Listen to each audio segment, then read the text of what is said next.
my name is Marco, and this is Tunes I Dig, where I talk about tunes that I dig. And today's tune is Wreck Beach, Totem Park by the Zolas. So I am so excited about this song. Why? It reminds me of, well, the Zolas right now currently remind me a lot of the big bands in the 90s. They got a lot of swagger, a lot of attitude. They're really, really cool. But this song in particular gives me the same feeling that I get when I listen to Bitter Sweet Symphony by The Verve, which is a very popular song in the 90s, and I'm pretty sure everyone knows that song.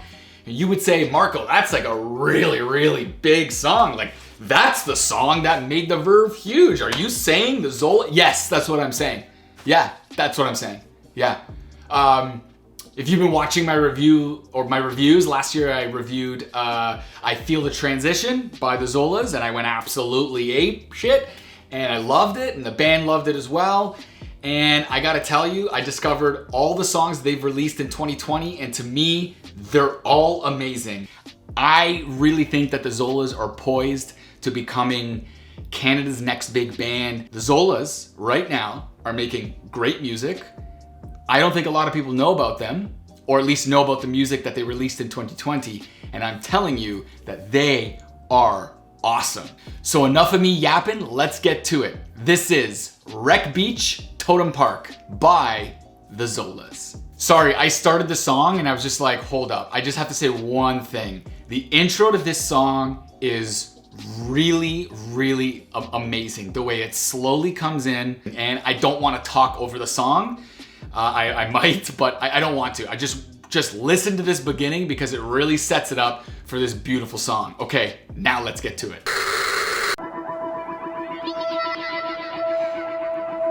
Wow, epic, epic.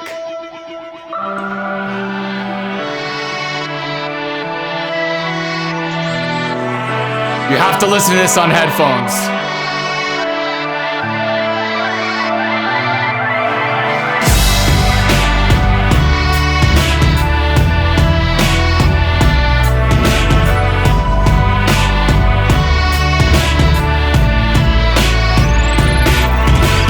Roman candle cruisers lighting up the trees, crackle from the radios and voices in the breeze. The raiders come at sundown, it's the Lawson clear the beach. My message in a bottle, pour it out in front of me. Yeah, we thought this was heaven, exploring the apocalypse.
precipice of something.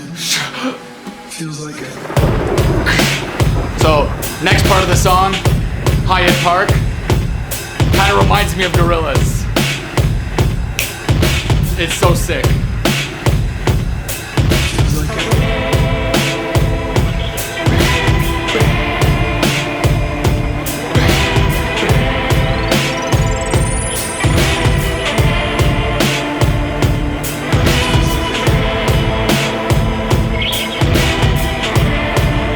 Get ready. Yo, planet Earth, listen up.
Unbelievable. Hey guys, welcome back. How was that? That was something, wasn't it? Like I said, the beginning of the song and really the first half of the song, the Wreck Beach part, gives me that bittersweet symphony vibe.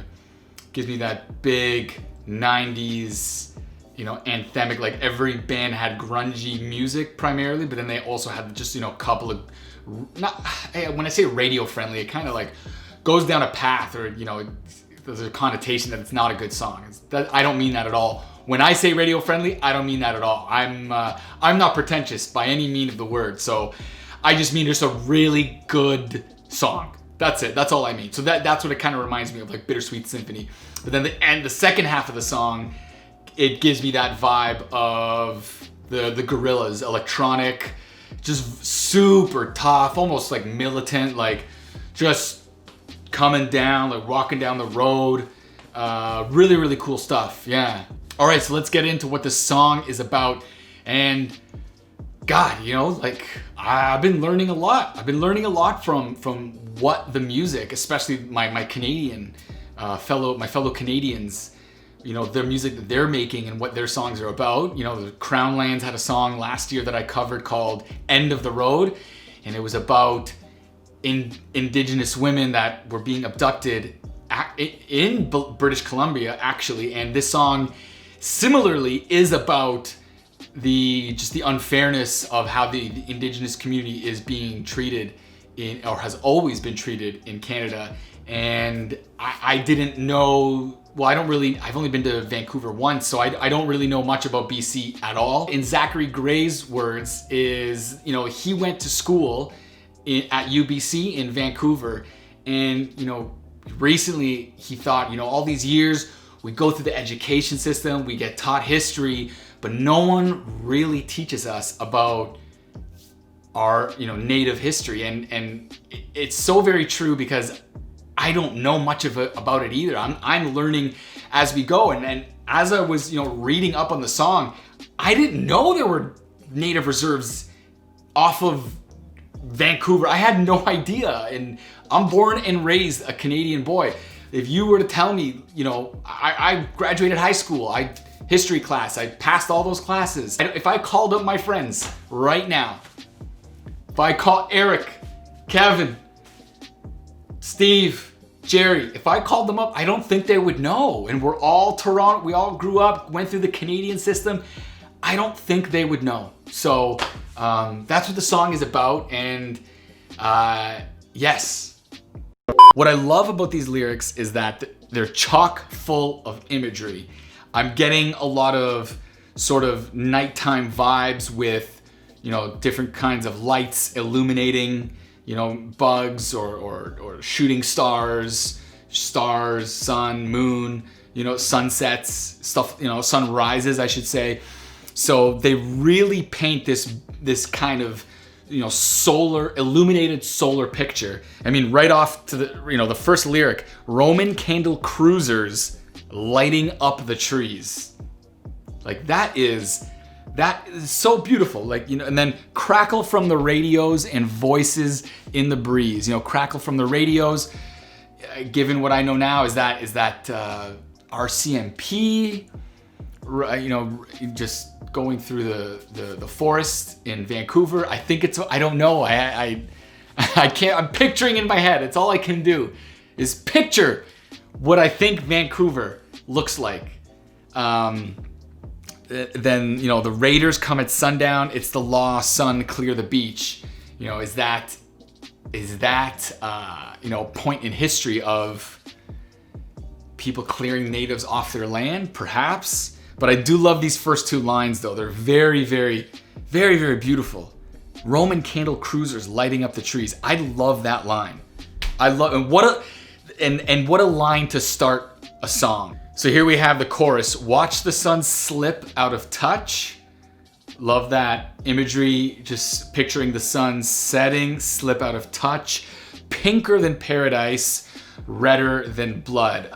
Perhaps speaking to the white lies of what we've been taught here in Canada, of Canadian history. Pinker than paradise and redder than blood. Bloodshed. I am assuming that is probably what it means. 300 stairs back to civilization. I'll sit on the beach till they put me in cuffs. So getting like some sort of a protest vibe. So maybe Zachary is saying that he will protest for his fellow natives, and I'll sit on the beach till they put me in cuffs. But I love the way he sings cuffs as well, though. It's very like he just lets it slip out of his mouth. It's like, again, I'm getting Britpop vibes. He's got a lot of attitude when he sings that line. It was super, super cool. Verse 3 here, this is where he speaks to, not really being educated, not really knowing about our native culture here in Canada, but he, four squished in the back and through the sunroof, there's the stars. So, I get it. I relate to that. A bunch of Canadian boys getting on the weekend, pile into your buddy's car, going for a rip, as we do. We had our reservations. I'm not sure if there's a duality there. Reservations. We had our reservations. We knew something wasn't right. So we always know that something's not right with, I don't think that when I was in grade 9, 10, 11, me and my buddies, I don't think we thought it was right, but it's how it was. But we drove around the edge of them and we went on with our lives. So love the way he sings that line too. Very great imagery there and metaphor. Now that I know what the song is about, I really see this as being an anthem, a Canadian anthem, and just a song at one of their shows when, after a whole bunch of really hard songs, crowds going, there's a mosh going, and then they hit the crowd with this song, a slow, beautiful, touching songs. Everyone puts the lighters up or the cell phones nowadays. You know what I'm saying? Like a nice break. Like this is the song. This is a hit single. All right, that's it. Thanks so much, guys. Thank you so much for this teachable moment, and I'm sure me and my fellow Canadians are very appreciative of this song, and keep on going. I believe in the Zolas. I believe in you guys, and hopefully we will see you guys headline Osheaga, Canada's biggest festival. Maybe not this year, but next year or beyond. I think you guys have it. I think you guys have what it takes to be on that main stage. So, and for everyone else watching, thanks for watching. If you want to comment below, let me know what you think of the song. Do you think this song has the makings of this big, bombastic, this huge single that I am claiming it to be? And well, regardless of what you say, I think it is. But let me know what you think. Let me know what you think. Other than that, if you want to like. If you want to subscribe, and I'll see you guys next time.